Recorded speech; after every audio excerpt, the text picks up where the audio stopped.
Muchísimas gracias. Me gustaría agradecer mucho la invitación para hablar en el cierre de la cumbre global sobre desinformación. Felicitar a Adrián, a Ricardo Trotti, a Soledad, a todos los que participaron en la organización de este evento y a los patrocinadores. Quería hablar por último en una conferencia, es siempre un reto muy especial. En ese caso, hablar después de tantos expertos internacionales reconocidos, a quienes admiro, es un reto aún más grande. Hablo aquí desde la humildad de quien no es un especialista en el tema de la desinformación, pero que como viejo periodista y educador, pionero en Internet, como comentaba Adrián, veo con enorme preocupación la infodemia, esta terrible combinación de la más grande pandemia que la humanidad enfrenta en un siglo con la epidemia de la desinformación. Ambas matan, ambas deben ser combatidas desde el periodismo y desde la educación. A mí me toca en este cierre, entonces, hacer algunas reflexiones sobre el tema desde la perspectiva del periodismo y de la educación. Para mí, periodismo y educación son temas inseparables, a los cuales he dedicado mi vida, mi carrera, entre la sala de redacción y la sala de clases. Ya se pasaron más de medio siglo, 53 años, para ser preciso, desde que descubrí mi pasión por el mejor oficio del mundo, como decía Gabo, nuestro querido Gabriel García Márquez. Nunca trabajé en otra cosa que no fuera la práctica o la enseñanza del periodismo. Cuando veo la crisis de desinformación desde la perspectiva del periodismo, estoy hablando del verdadero periodismo, el periodismo independiente, profesional y ético, el periodismo de calidad, que ha sido siempre una vacuna contra la desinformación. Antes de seguir, sin embargo, hay que reconocer que a veces el propio periodismo, o el mal periodismo, si quiere, es utilizado consciente o inconscientemente para ampliar o difundir desinformación, lo que es lamentable, triste y contradice la propia naturaleza del mejor oficio del mundo. Y cuando eso pasa, no estamos más en el área del periodismo, sino en el área de la propaganda engañosa y nefasta.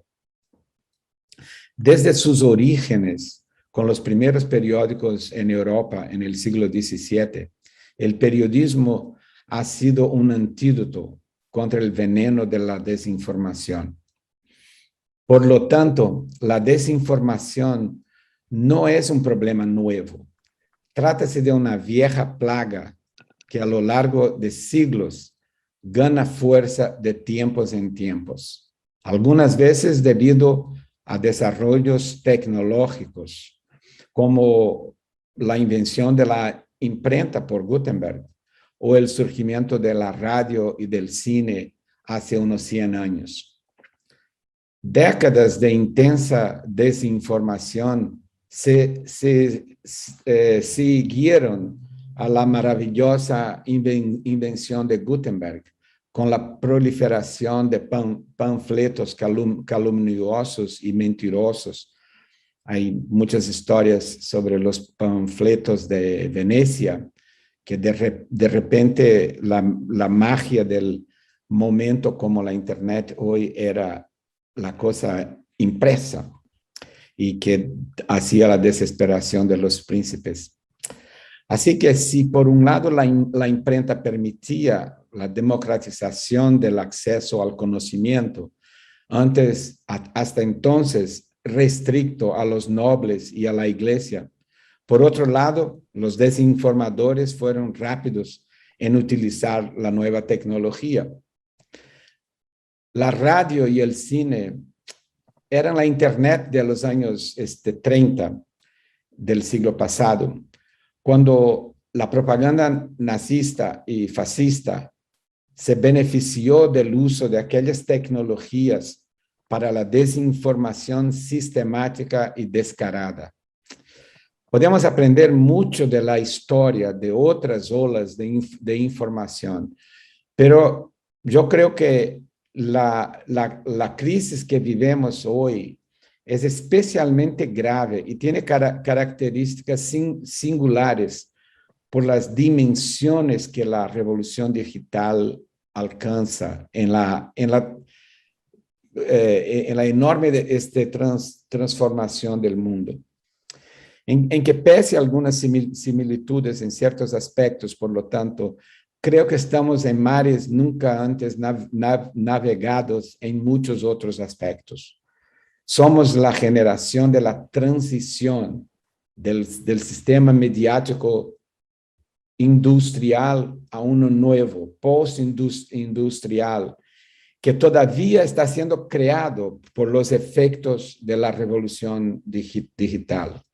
Y que a cada día ese nuevo ecosistema mediático se torna más diferente que el anterior, creando la necesidad del entendimiento de una nueva lógica comunicacional a medida en que avanzamos.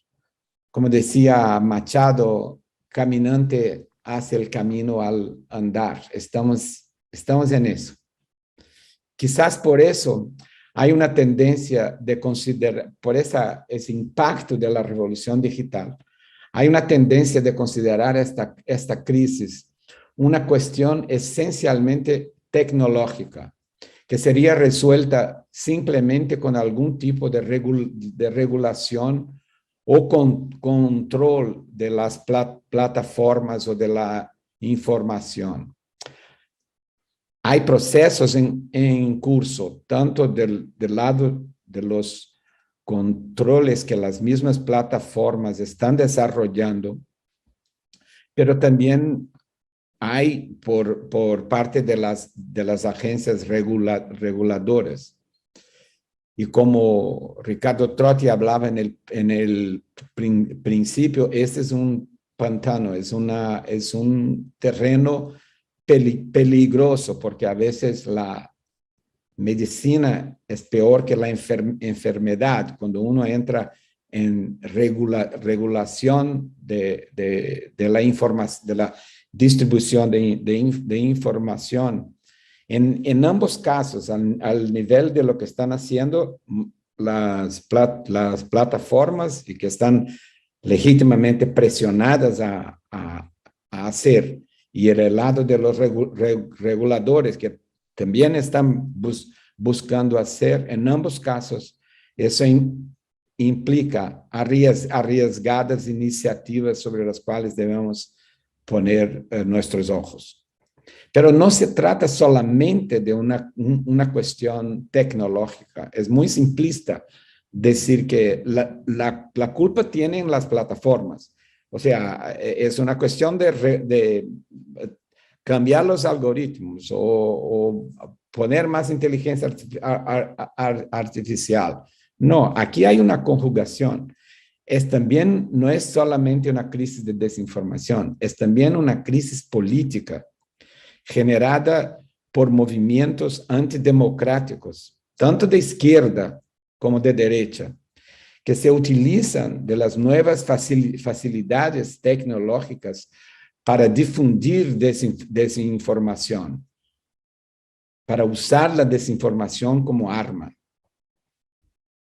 Su objetivo es reemplazar la democracia liberal occidental por una democracia iliberal, como algunos expertos están llamando, esos modelos autocráticos construidos desde el interior de la democracia liberal.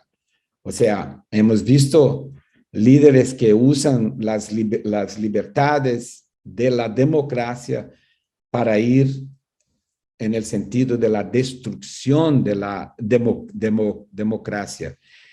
Y como hacían en los golpes militares del pasado, hacen con un discurso democrático, o sea, atacan y destruyen la democracia y dicen estar haciendo eso en nombre de la democracia, lo que es irónico, para decir lo mínimo, y absurdo.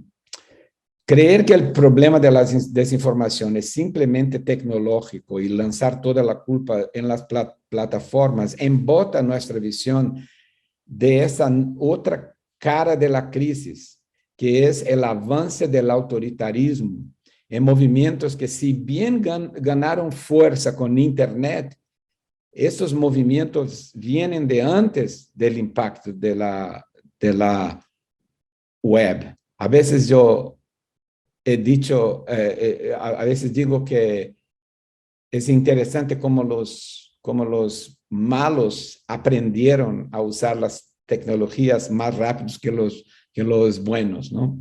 Los good guys y los bad guys. Y aquí, en ese punto, entran tanto el periodismo como la educación. Pero antes de elaborar un poco más sobre el impacto en el periodismo y la educación, permíteme hacer una acotación que considero importante sobre la terminología, ¿no?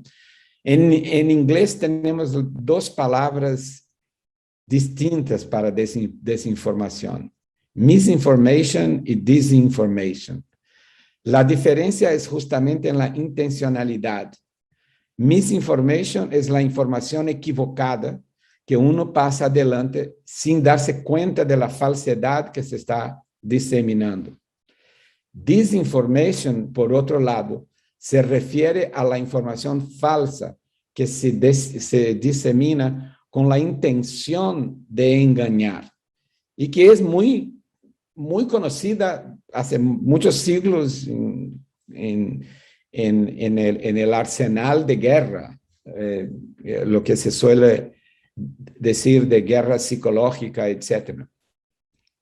Los dos conceptos están conectados, son dos faces de la misma moneda. Los que crean la desinformación cuentan con los inocentes útiles o los idiotas útiles que la pasan adelante. Casi siempre lo hacen por impulso, por emoción, por el deseo de que aquello fuera verdad, sin un mínimo de racionalidad, de sentido común. Y ahí sí, o sea, las redes sociales abrieron un flanco nuevo en la guerra psicológica, porque la manipulación de las emociones y la manera como los algoritmos son utilizados en las plataformas con la intención de generar lucro, todo eso creó un camino más fácil para los desinformadores. Hay también, claro, los que pasan la desinformación adelante por maldad, después de desconfiar o mismo estar seguro de que no es cierto, pero que cree que diseminarla de todas formas ayuda a su causa, ayuda a su líder, y no se les importa que no sea verdad o que tenga consecuencias en la salud o en la vida de la persona o de las personas o en el bienestar común. Tanto el lado político como el lado tecnológico de esa doble crisis que vivimos afectan directamente al periodismo. Por un lado, el periodismo sigue sufriendo los devastadores efectos de los cambios radicales en el ecosistema mediático causados por la revolución digital y por el extraordinario crecimiento de las plataformas tecnológicas. Por otro lado, el periodismo mismo se volvió un blanco preferencial de los ataques destructivos de estas fuerzas políticas antidemocráticas que se especializaron en utilizar la desinformación como arma. En el caso de las plataformas, no se tiene noticia de que Google o Facebook, por ejemplo, hayan tenido la intención de destrozar el modelo de negocio que sostenía a los periódicos. O sea, nadie en Google o en Facebook que yo sepa pensó, vamos a hacer eso de esa manera porque vamos a afectar al periodismo. Pero el hecho es que hicieron, aunque sin intención. Si no fueran estas dos plataformas tecnológicas gigantes que yo mencioné, serían otras. No es una cuestión de singularizar en ellas. El debate con ellas está abierto y ellas están abiertas al debate.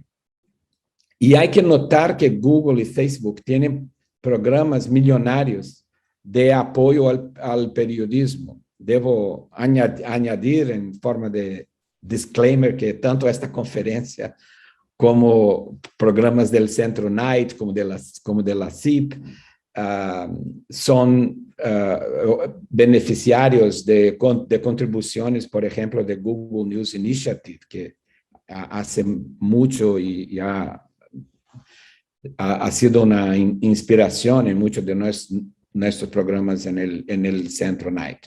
Pero resalto una vez más que, aunque sin esa intencionalidad en contra del periodismo, el efecto de las plataformas sobre el periodismo es real. Y debe ser ese tratado al mismo tiempo en que ellas necesitan, por su vez, mirar en los efectos, no solamente sobre el periodismo, en el caso comercial, etcétera, pero también y principalmente sobre la plaga de la desinformación. En el otro aspecto, en el caso del movimiento político antidemocrático, por detrás de mucho de lo que hay en la actual crisis de la desinformación, no es que no haya una intención. Sí, hay una intención clara, explícita, de atacar al periodismo independiente. Podemos ver eso en Estados Unidos, en Brasil, en El Salvador, en Nicaragua, en Venezuela, solo para quedar en algunos ejemplos aquí de nuestro hemisferio. Al mismo tiempo en que son generadores de desinformación y se benefician de la tecnología para diseminarla, esos movimientos tratan de atacar a los pilares de la democracia liberal, entre ellos el periodismo independiente, la libertad de prensa, la libertad de expresión. Lo más curioso es que ahora atacan a la libertad de expresión en nombre de la libertad de expresión. Dicen que están defendiendo la libertad de expresión que están atacando a través del ataque al periodismo. Ya se tornó un cliché desgastado decir que el periodismo está en medio a una tempestad perfecta, ¿no? Como en la película donde dos diferentes tormentas se juntan, ampliando su poder destruidor más allá de la suma de lo que causaría cada una. Debilitadas por la disrupción de sus modelos de negocio y por el dilema existencial de reinvención o muerte, las organizaciones periodísticas tradicionales intentan responder a los enormes desafíos que tienen ahora por crear vacunas contra la infodemia. Junto a las tradicionales empresas periodísticas, hay una proliferación de pequeñas, pero crecientes e innovadoras organizaciones periodísticas nativas digitales, muchas de ellas sin fines de lucro, como las organizaciones de este chequeo que Ricardo también mencionó. Ellas están creando nuevos modelos de sostenibilidad económica, al mismo tiempo en que se unen a las empresas tradicionales en el combate a la desinformación. Frente al gran reto de la pandemia, creo que el periodismo está cumpliendo muy bien su papel en las Américas al responder a la crisis de la desinformación con iniciativas puntuales, creativas y poderosas, aunque enfrenten mucha resistencia y sigan siendo blanco de constantes ataques. En Brasil, desde donde hablo hoy, el periodismo ha enfrentado los ataques políticos del presidente de la República y sus millones de seguidores, adoptando durante la pandemia una postura educativa de campaña de salud pública que debería estar a cargo del Ministerio de Salud, que debería ser algo que el gobierno debería estar haciendo. Eran y son clases y clases de cómo lavar las manos, cómo usar máscaras, cómo mantener el distanciamiento social para disminuir la diseminación del virus y por fin a estimular a la vacunación. Mientras el presidente Bolsonaro ha ido por un camino exactamente opuesto, literalmente opuesto, increíblemente opuesto. O sea, parece cosa de una película distópica. Él es contra el uso de máscaras, contra el distanciamiento social y, por increíble que parezca, hasta contra la vacuna. Decía otro día, orgulloso al lado de Boris Johnson, que no había sido vacunado. Bolsonaro llegó a sugerir en broma para ilustrar y crear dudas en la población sobre la vacuna, que una persona vacunada podía transformarse en cocodrilo. Lo dijo en una broma de mal gusto, pero lo dijo, o sea, la gente escucha. Felizmente Brasil tiene una cultura de salud pública y un sistema de salud, sobre todo en esa área de inmunización, que a pesar del presidente, la gente, 90% de la gente o más quiere vacunarse. El problema es que él no compró vacunas cuando debería haber comprado. Pero ahí la cosa está mejorando. Hasta hoy el presidente sigue diseminando desinformación y recomendando obsesivamente medicinas comprobadamente, científicamente comprobadamente ineficaces.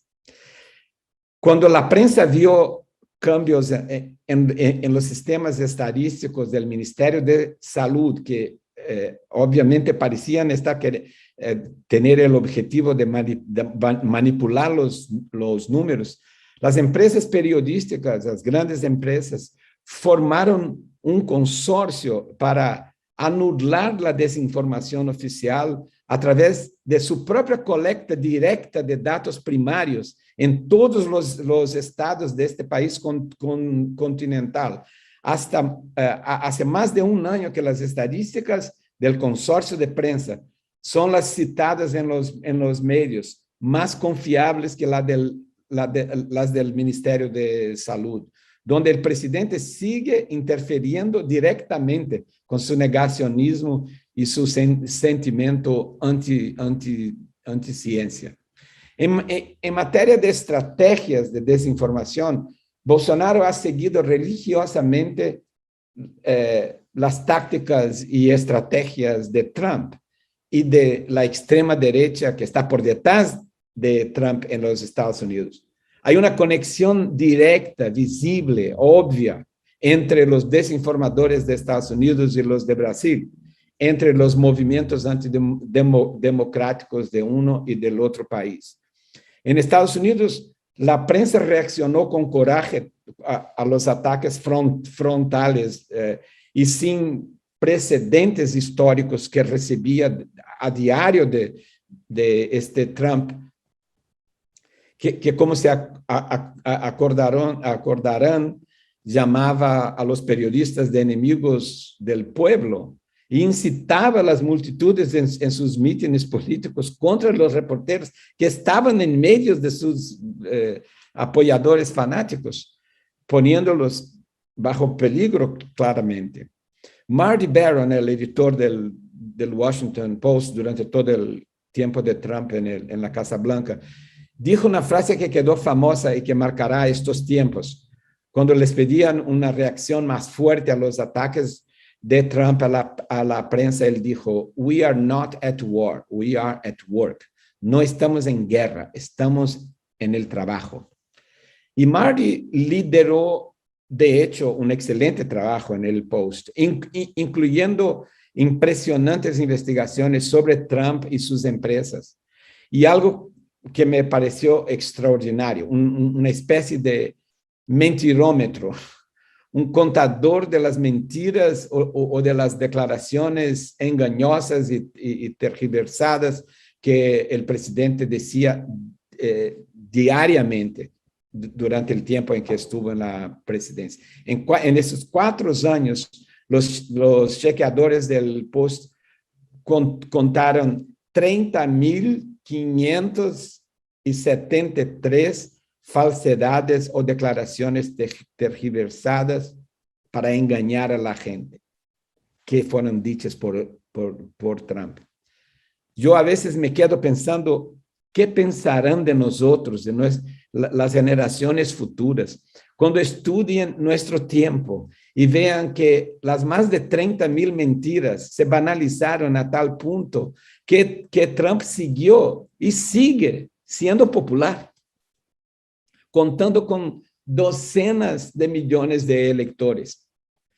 Después de las 30.000 mentiras, otro día vi una encuesta que mostraba que el 78% de los republicanos aún creen en lo que en Estados Unidos se llama de la big lie, la gran mentira, que es la mentira de que las elecciones del año pasado fueron robadas y que Biden no es el presidente legítimo.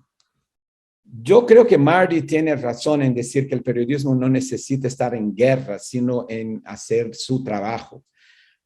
Pero creo que frente a tanta desinformación que es casi científica, elaborada y que está sacando ventaja de las estructuras tecnológicas, frente a la ofensiva política antidemocrática que va en contra de los pilares de la democracia, como la propia prensa, yo creo que debemos los periodistas hacer algo más que el simple trabajo que siempre hicimos. Y más es educar a la gente sobre el propio periodismo, adoptar una transparencia radical sobre nuestro trabajo, mostrar nuestros métodos y procesos para que las personas entiendan lo que hacen los periodistas. Antes solo nosotros hacíamos. El periodismo tenía el monopolio de los canales de comunicación. Y hemos perdido eso. Pasamos lo que yo venía diciendo años atrás que iba a pasar, pero creo que ya pasamos de la era de la hegemonía de los medios de masa a la era de la masa de medios, donde cualquier persona es potencialmente un medio, donde un partido político, un equipo de fútbol es un medio también. Entonces, hay mucho de lo que parece periodismo, pero no es. Y tenemos que ayudar a las personas a ser educadas lo suficiente para diferenciar lo que es periodismo de aquel que parece periodismo, pero no es. La disciplina que Adrián mencionó de la alfabetización mediática no es nueva y fue adoptada mucho tiempo atrás por escuelas de diferentes niveles en varios países, incentivada por UNESCO y por otras organizaciones. Pero es algo más amplio lo que estoy proponiendo al extender eso. Lo urgente para mí es la concientización sobre la alfabetización periodística.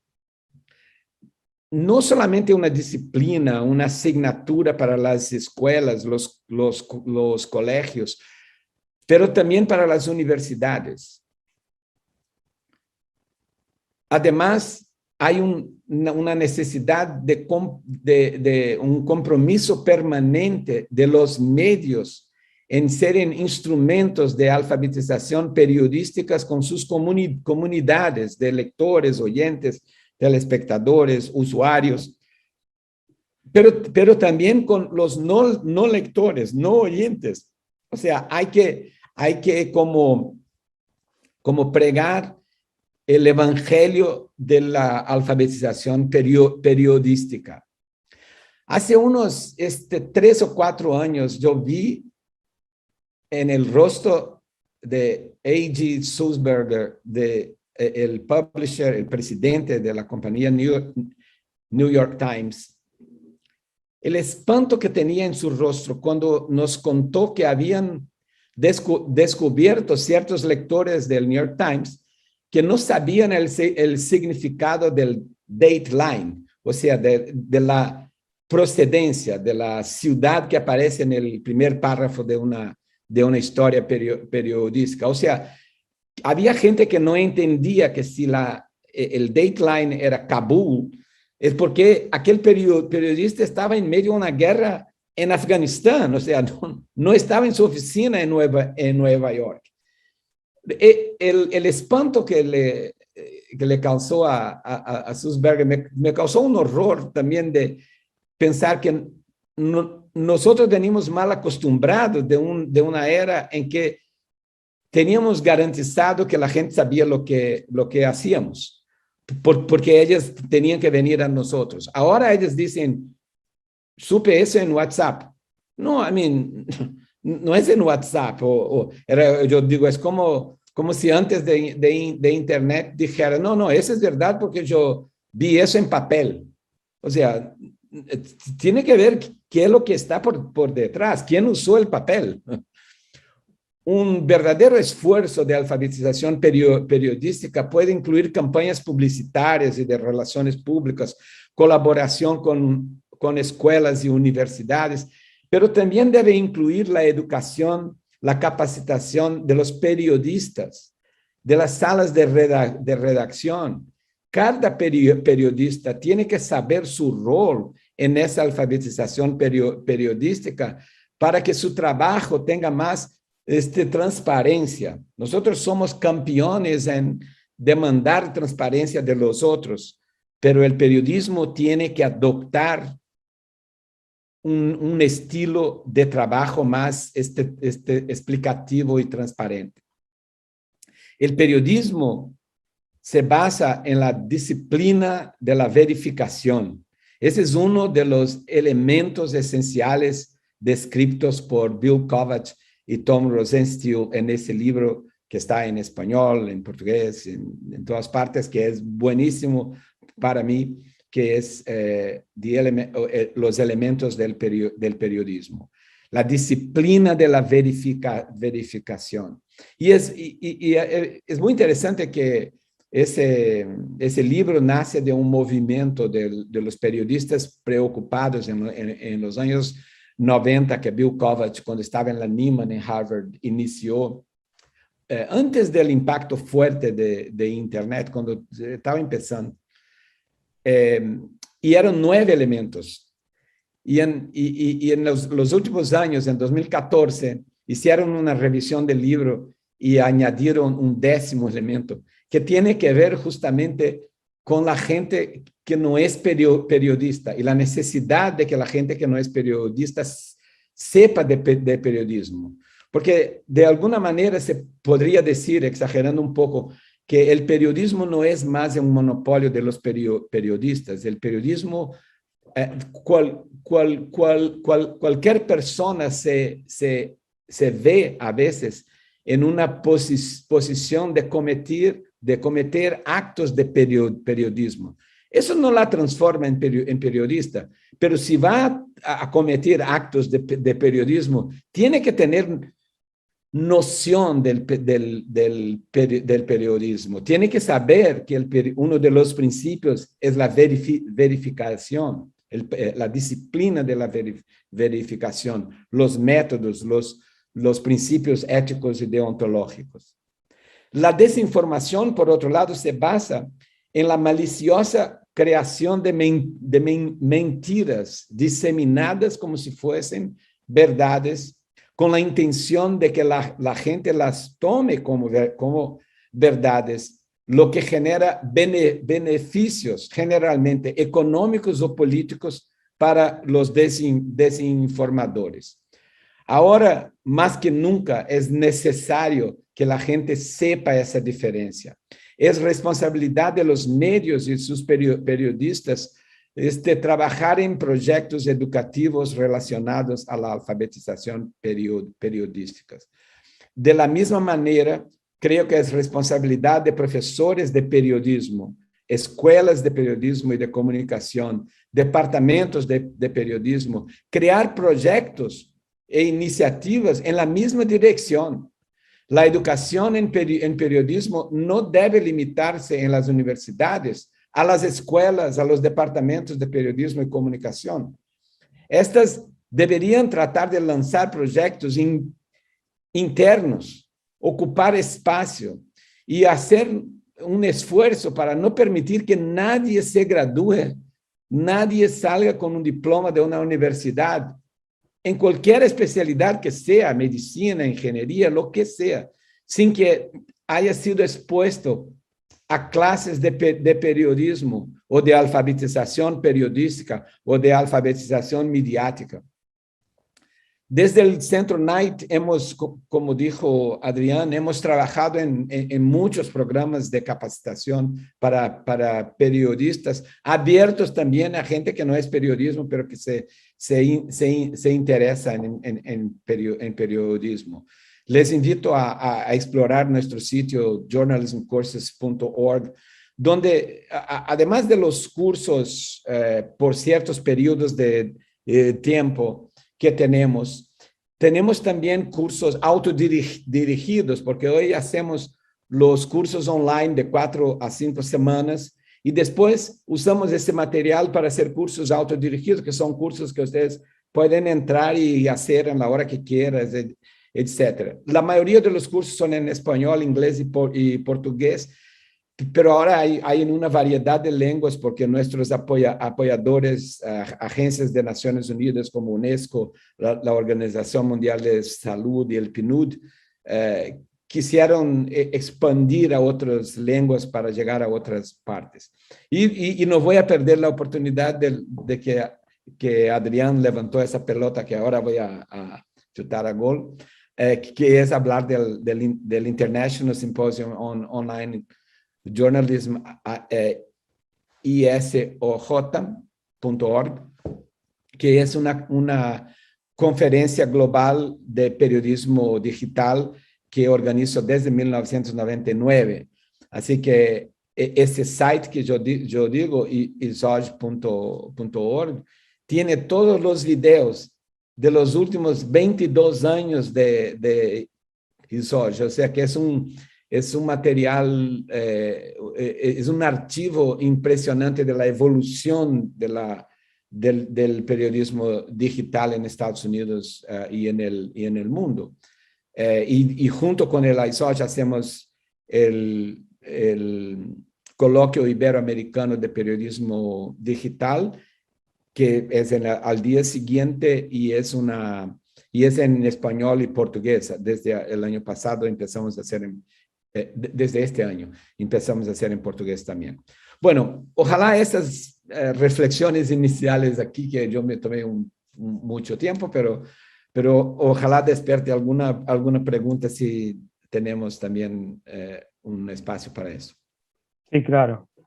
Bueno, muchas gracias, Rosenthal, ¿eh? Nos ha dejado un montón de desafíos ahí abiertos para que los periodistas repensemos un poco nuestro rol, pero al mismo tiempo también, como decía, las democracias, ¿no? Digo, estén muy atentas a este resurgimiento de algunas ideas antidemocráticas que usan la desinformación como vehículo para alimentar esas ideas, ¿no? Bueno, la verdad que hay muchas preguntas, Rosenthal, así que voy a ir rápido para darle algún tiempo a alguna de ellas. Ed Porto dice, hola Rosenthal, una desinformación en todo momento siempre ha sido una mentira o un dato falso. ¿Cuáles son las leyes en Estados Unidos y América Latina para castigar a los mentirosos por desinformar? Y pregunta si la LGPD, que entiendo que es alguna agencia de Brasil, cumple con ese propósito. Bueno, esa es la ley en Brasil que regula los websites y la privacidad en los websites. En Brasil hay una reacción a los intentos autoritarios de Bolsonaro, principalmente de parte de la Suprema Corte. O sea, la Suprema Corte aquí en Brasil tiene una investigación abierta sobre las noticias falsas, sobre la manipulación de la información que el presidente y sus hijos y sus seguidores lideran.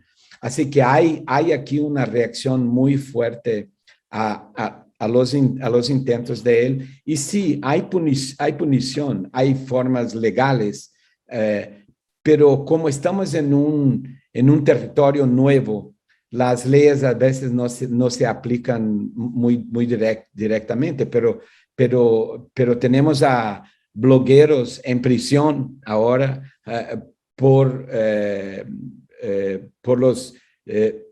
las acusaciones de ese proceso grande de la Suprema Corte.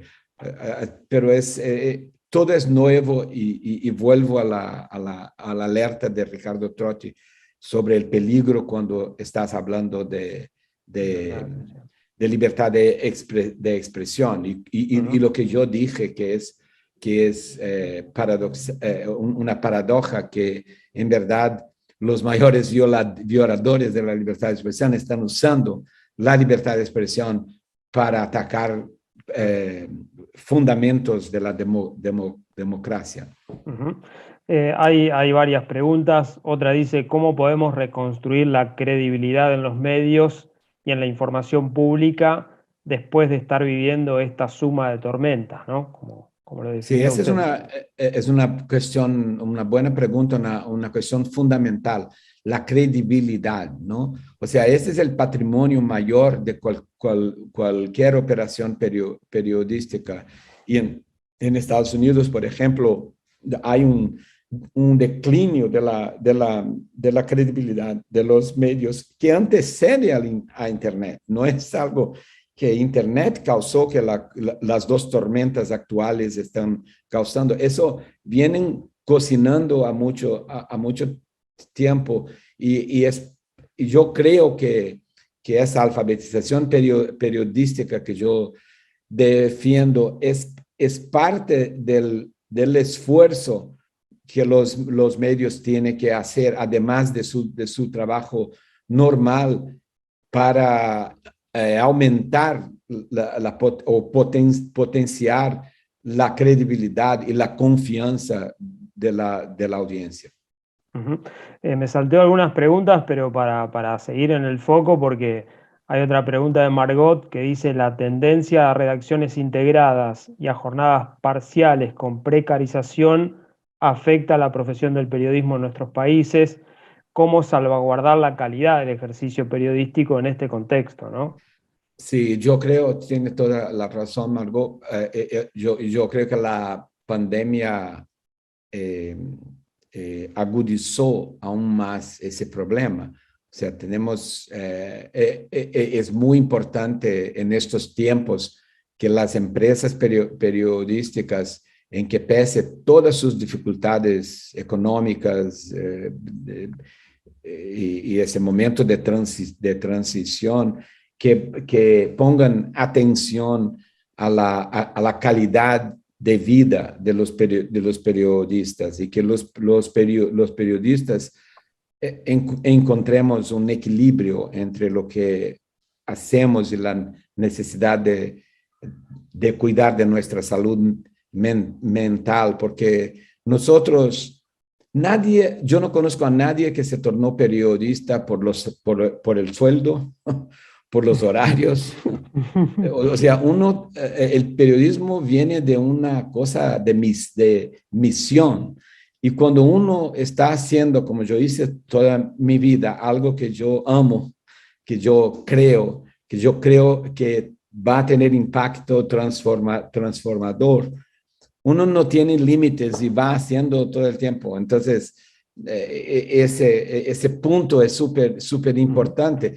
Y para las empresas que piden demasiado, para los patrones que piden demasiados o para los jefes que piden demasiado, hay que decir que es contraproducente, o sea, o contraproductivo, no sé cómo. Sí, contraproductivo. Porque en realidad es una periodista que trabaja con satisfacción, con una vida personal saludable, va a hacer un mejor periodismo, va a beneficiar la empresa, el medio mejor. Nos tomamos 2 minutitos más para hacerle otras preguntas, siguen llegando preguntas, pero hay una que dice, usted dijo algo muy interesante y es que los malos aprendieron antes y mejor a usar la tecnología. ¿Por qué cree que pasó eso?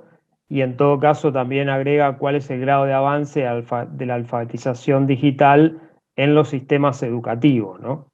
Que es un poco el desafío que viene planteando. Sí, bueno, lo de los malos estoy refiriéndome a las manipulaciones en las redes sociales, por ejemplo, o sea, la utilización de las redes sociales como yo creo que 2016 fue el gran año de eso con